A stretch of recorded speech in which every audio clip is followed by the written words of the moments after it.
नमस्कार, मैं हूं अंजलि। प्योर पटना में आपका स्वागत है। आज है 25 फरवरी, दिन बुधवार। खबरों की ओर बढ़ने से पहले चलिए एक नजर डालते हैं आज की सुर्खियों पर। पटना में गंगा क्रूज से पर्यटन को मिलेगी नई उड़ान।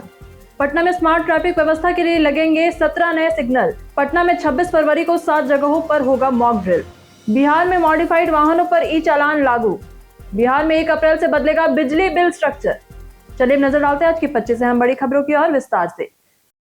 बिहार पुलिस में 993 कांस्टेबल ऑपरेटर पदों के लिए नोटिफिकेशन जारी। आपको बताएं कि बिहार पुलिस कांस्टेबल ऑपरेटर भर्ती 2026 के लिए केंद्रीय चयन बोर्ड ऑफ कांस्टेबल यानी कि सीएसबीसी ने अधिसूचना जारी की है, जहां इस भर्ती में 993 पद भरे जाएंगे जो Bihar police radio technical cadre में होंगे। इसी के साथ साथ आवेदन प्रक्रिया 1 मार्च से 31 मार्च 2026 तक ऑनलाइन होगी। इसी के साथ साथ उम्मीदवारों को 10+2 साइंस में न्यूनतम यहाँ पर 50% अंक और आरक्षित श्रेणियों के लिए 45% हासिल होना आवश्यक है। और इसी के साथ साथ आयु सीमा की बात करें तो 18 से 25 वर्ष है। वही चयन लिखित परीक्षा और शारीरिक मानक परीक्षा और दस्तावेज सत्यापन और चिकित्सा परीक्षा के आधार पर होगा।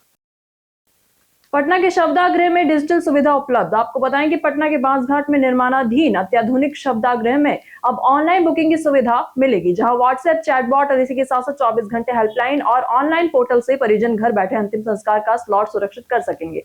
वही शव वाहन, लकड़ी और पूजन सामग्री की भी अग्रिम बुकिंग होगी। इसी के साथ साथ प्रक्रिया पूरी होने पर डेथ और बर्निंग सर्टिफिकेट जो है डिजिटल रूप से जारी होंगे। वही यहाँ पर 89.40 करोड़ रुपए की लागत से बन रहे इस आधुनिक शवदाह से अंतिम संस्कार की प्रक्रिया अब सरल, सम्मानजनक और व्यवस्थित होगी। पटना में डाक विभाग को भुगतान और ब्याज का आदेश। पटना जिले के उपभोक्ता विवाद निवारण आयोग ने यहाँ पर डाक विभाग की लापरवाही साबित होने पर शिकायतकर्ता ओम प्रकाश सिंह को 30,053 रुपए के साथ 12% ब्याज और जुर्माना देने का आदेश दिया। इसी के साथ साथ 2013 में उनके एनपीएस खाते में जमा राशि क्रेडिट नहीं हुई थी। आयोग ने मानसिक पीड़ा और वाद व्यय के लिए यहाँ पर 10 से 10,000 रुपए अतिरिक्त देने का भी निर्देश दिया, लेकिन आदेश का पालन 120 दिन में न होने पर 10,000 रुपए और जुड़ेंगे। पटना में गंगा क्रूज से पर्यटन को मिलेगी नई उड़ान। पटना में गंगा नदी पर पर्यटन को बढ़ावा देने के लिए स्वामी परमहंस रोपैक्स क्रूज फिर से शुरू होने वाला है। इसी के साथ साथ ये क्रूज दीघा घाट से मीनार घाट तक रोज शाम 40 मिनट की रोमांचक सैर कराएगा। वही एक टिकट की कीमत यहाँ 250 रुपए है। 300 यात्रियों की क्षमता वाला ये आधुनिक जलयान हाल ही में कोलकाता में ड्राई डॉक मरम्मत के लिए उसके बाद से यहाँ लौटा। वही लगभग 15 किलोमीटर प्रति घंटा की रफ्तार से चलने वाला एक क्रूज गंगा के बीच पटना की खूबसूरती दिखाएगा। वही निजी कार्यक्रमों के लिए भी बुकिंग सुविधा उपलब्ध है।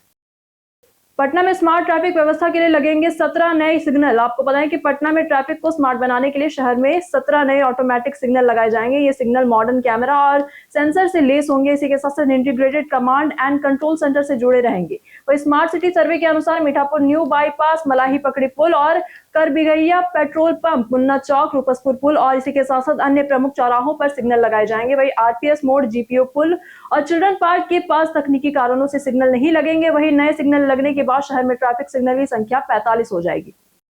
बाढ़ की लाई समेत बिहार की मिठाइयों को जीआई टैग मिलेगा। बिहार विधानसभा में बाढ़ की प्रसिद्ध मिठाई लाई के जीआई टैग का मामला उठाया गया। सरकार ने पुष्टि की कि थावी का पिड़ुकिया और इसी के साथ साथ मनेर का लड्डू, गया का तिलकुट और बढ़ैया का यहाँ पर रसगुल्ला भी जीआई टैग प्रक्रिया में है। संसदीय कार्य मंत्री और उद्योग मंत्री ने कार्यवाही का आश्वासन दिया। वही अगले सत्र में बिहार के विभिन्न क्षेत्रों की जीआई टैग वाली मिठाइयों और विश्व उत्पादों की प्रदर्शनी लगाने की योजना है। वही स्थानीय व्यवसाय और पहचान बढ़ाने में मदद करेगा। पटना से प्रवासियों के लिए होली ईद स्पेशल की 118 नई एसी बसें शुरू। बिहार राज्य पथ परिवहन निगम ने दिल्ली, हरियाणा, झारखंड, पश्चिम बंगाल और उत्तर प्रदेश के 118 नई एसी बसों का परिचालन शुरू किया, जहां पटना दिल्ली रूट पर एसी सीटर अब सब्सिडी के बाद से 1254 रुपए और एसी स्लीपर की बात करें तो 1893 रुपए से उपलब्ध है। वही बसें गांधी मैदान से सुबह 11:30 बजे रवाना होंगी। ऑनलाइन टिकट बीएसआरटीसी की आधिकारिक वेबसाइट से कर सकते हैं और ऑन द स्पॉट बुकिंग की भी सुविधा मौजूद है। पटना यूनिवर्सिटी छात्र संघ चुनाव के लिए आज से प्रचार शुरू। आपको बताएं कि पटना यूनिवर्सिटी छात्र संघ चुनाव के लिए उम्मीदवारों की फाइनल लिस्ट जारी कर दी गई है, जहां अध्यक्ष पद के लिए 11, महासचिव के लिए 9, उपाध्यक्ष के लिए 8, संयुक्त सचिव के लिए 6 और कोषाध्यक्ष के लिए 7 प्रत्याशी मैदान में है। काउंसिलर के लिए यहाँ पर 45 और सेंट्रल पैनल के लिए 5 पद के लिए यहाँ पर 41 उम्मीदवार फाइनल हुए हैं। उम्मीदवार कल से यानी कि 26 फरवरी शाम 4:30 बजे तक चुनाव प्रचार कर सकते हैं। सभी ने शपथ ली कि प्रचार के दौरान हंगामा या फिर हिंसा नहीं करेंगे।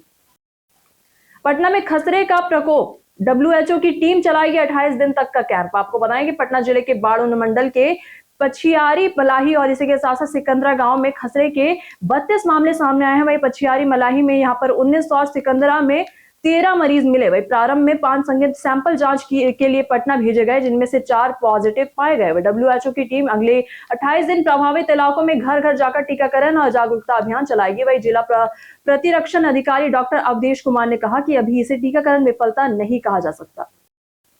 पटना की फेमस पर्सनालिटी में आज बात करेंगे सम्राट अशोक की। पटना की ऐतिहासिक धरोहर से जुड़ी एक महान शख्सियत है सम्राट अशोक।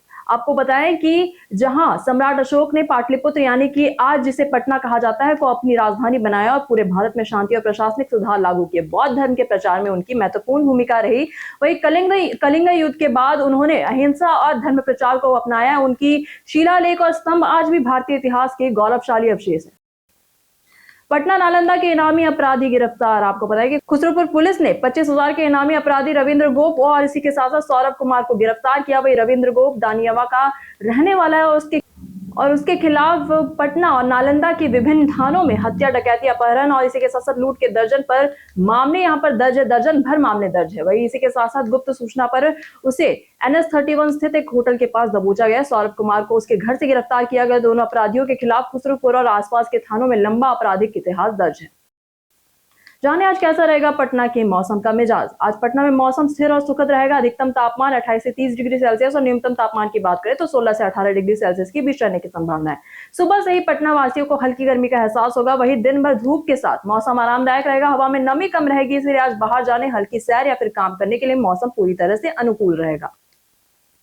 पटना में 7 व 8 मार्च को होगी महिला साइकिलिंग लीग प्रतियोगिता। पटना के जेपी गंगा पथ में 7 और 8 मार्च को महिला यहाँ पर साइकिलिस्टों का यहाँ पर महाजुटान होगा, जिसके साथ साथ असिमता खेलो इंडिया महिला रोड साइकिलिंग लीग में बिहार, उत्तर प्रदेश, झारखंड, पश्चिम बंगाल, असम, ओडिशा और मणिपुर की महिला खिलाड़ी हिस्सा लेंगी। जहां लीग 3 आयु वर्गों में यानी कि वुमेन एलीट और इसके साथ साथ जूनियर और सब जूनियर में आयोजित होगी, जहां हर वर्ग के पहले 3 खिलाड़ियों को पुरस्कृत किया जाएगा। इसी के साथ साथ विजेताओं को 10,000 रुपए, 7,000 और 3,000 रुपए के साथ मेडल मिलेगा। नालंदा से 50 प्रतिभागी शामिल होंगे। वही स्पोर्ट्स अथॉरिटी ऑफ इंडिया और साइकिलिंग एसोसिएशन ऑफ बिहार आयोजन की मेजबानी कर रहे हैं। पीयू सिंडिकेट से मिली 2 शिक्षक को सेवानिवृत्ति। आपको बताएं कि पटना विश्वविद्यालय की सिंडिकेट की बैठक हुई, जिसमें अध्यक्षता कुलपति प्रोफेसर नमिता सिंह ने की।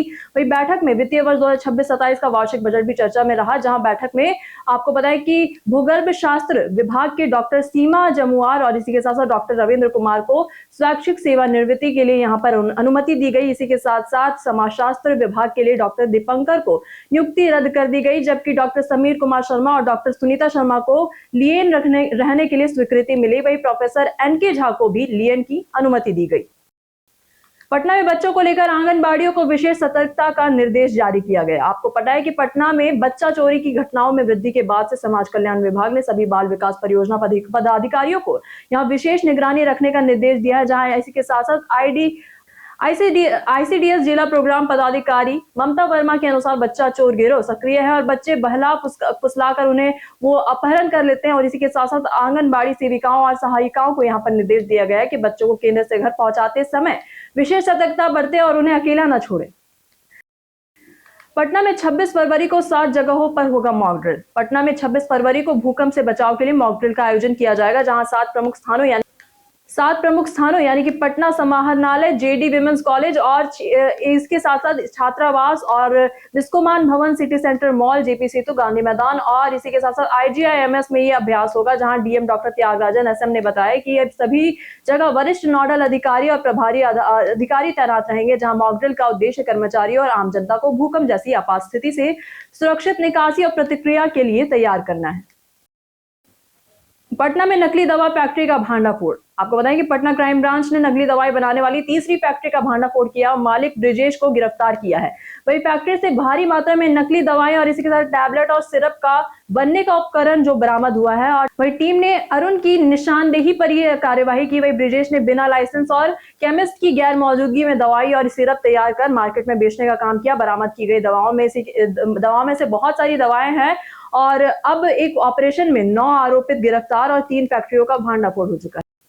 मलाही पकड़ी खेमनीचक सेक्शन 28 फरवरी से परिचालन के लिए तैयार। आपको बताएं कि पटना मेट्रो के पहले चरण का इंतजार खत्म होने वाला है, जहां मलाही पकड़ी से खेमनीचक तक का जो सेक्शन है पूरी तरह से तैयार हो चुका है।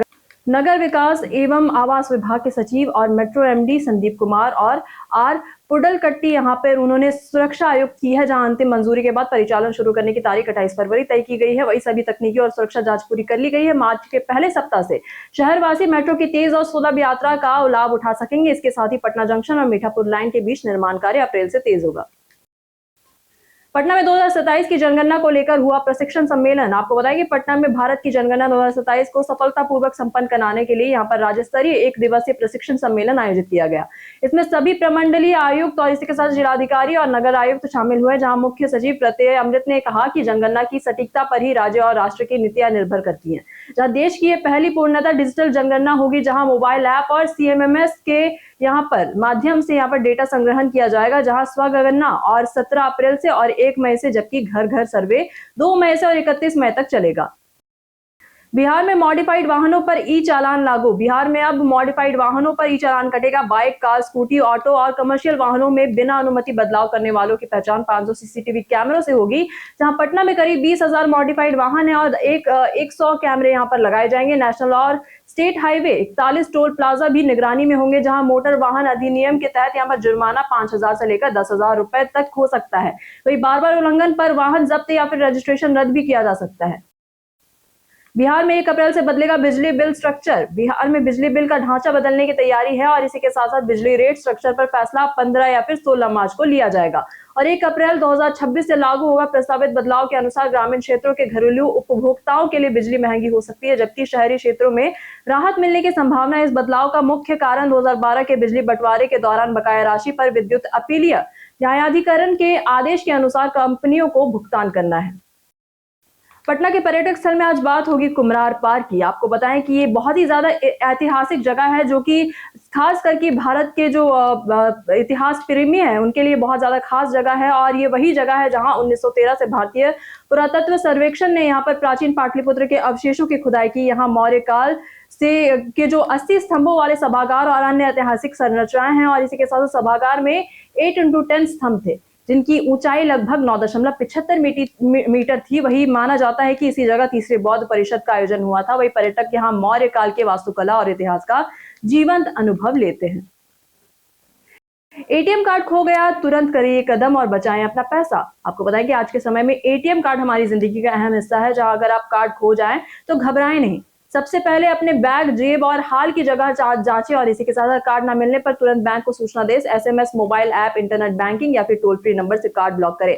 इसके बाद नया कार्ड बनवाया जा सकता है। ऐसा करने से आपका खाता और पैसा सुरक्षित रहता है।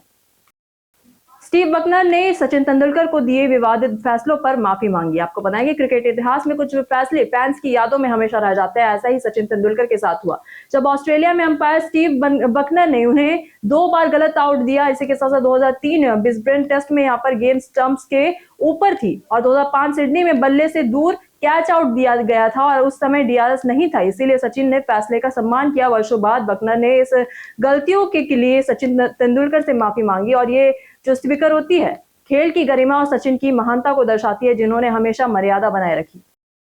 ओप्पो फाइंड X9s भारत में होगा जल्द लॉन्च। आपको बताएं कि ओप्पो अपना नया 5G smartphone Oppo find X9s जल्द भारत में पेश करने वाला है, जहां फोन में लेटेस्ट डायमेंसिटी यहाँ 9500S और मिलेगा चिपसेट मिलेगा, जो कि तेज और स्मूथ परफॉर्मेंस सुनिश्चित करता है। इसमें बड़ा डिस्प्ले और 3 पीछे वाले कैमरे होंगे, साथ ही फ्रंट कैमरा भी होगा और फोन की जो बैटरी फास्ट चार्जिंग सपोर्ट के साथ दी जाएगी। वो ये जो डिवाइस है पावरफुल होने के साथ साथ कैमरा फ्रंट फीचर्स पे फोकस करेगा। वही ओप्पो फाइंड X9s मुख्य रूप से भारतीय बाजार के लिए उपलब्ध होगा और चीन में इसे लॉन्च नहीं किया जाएगा। बीते दिन हमारे द्वारा पूछे गए सवाल का जवाब आप लोगों में से बहुत लोगों ने हमारे कमेंट बॉक्स सेक्शन में लिखकर दिया है। जिन्होंने हमारे द्वारा पूछे गए सवालों को जवाब दिया है उनके नाम है दिलीप कुमार, संजीव कुमार, अमरजीत कुमार, अल्पेश राज, राकेश मिश्रा और अजित कृतिकार। इसी के साथ बढ़ते हैं आज के सवाल की ओर। आज का सवाल है कि क्या माता पिता बच्चों को पर्याप्त समय दे पा रहे हैं? आपको क्या लगता है? अपना जवाब हमें हमारे कमेंट सेक्शन में लिखकर जरूर बताएं। आज के लिए बस इतना ही। बिहार के साथ तमाम खबरों के साथ बने रहने के लिए देखते रहें प्योर पटना और साथ ही अगर आप यूट्यूब चैनल पर देख रहे हो तो चैनल को सब्सक्राइब करें। अगर आप फेसबुक पेज पर देख रहे हो तो लाइक और फॉलो बिल्कुल करें।